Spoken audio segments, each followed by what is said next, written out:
And in addressing this urgency motion on housing, I mean, there are parts of it that we certainly would agree with, but in general, on a day that the RBA has had to increase interest rates because of government expenditure going to historic highs of almost 27%, which is vastly higher than the pre-COVID period. I mean, this is an embarrassment for a Treasurer who said that there were going to be no more interest rate rises. And the fact is that today's announcement by the Reserve Bank was a unanimous judgment of that board. And what that means is that his own department secretary agrees with the rest of the RBA's directors that rates should go up.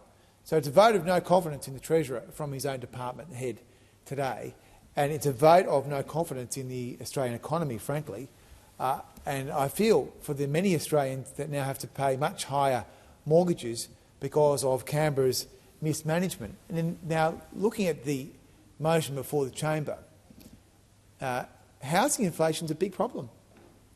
It's a serious problem, Acting Deputy President. And at 19% since Labor came to office, it is a big part of the housing problem that faces so many people. Now, the government brag every day about how much money they're spending on housing. But guess what counts? What counts is what you get for the money. Now, most people would assume that if you spend more money on something, you're going to get more stuff. But under this government, they spend $80 billion on housing to get fewer houses. $80 billion for fewer houses.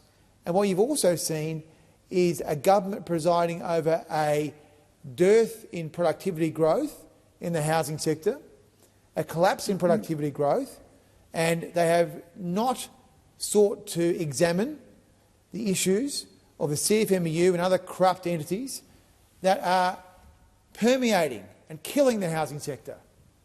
The CFMEU apparently was put out of business by the Prime Minister, but then we find only weeks later that they're expanding their operations into an apartment building in New South Wales.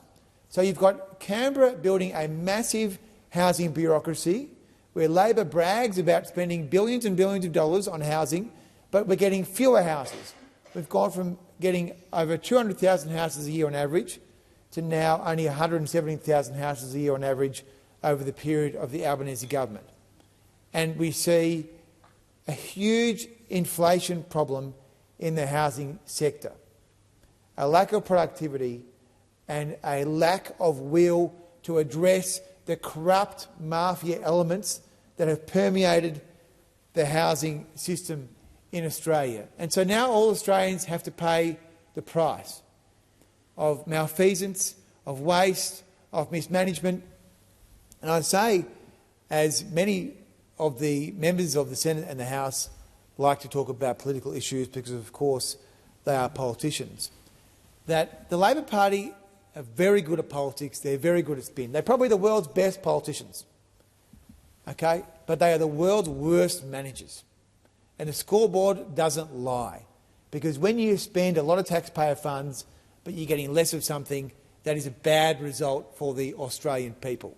And the Australian people are feeling it.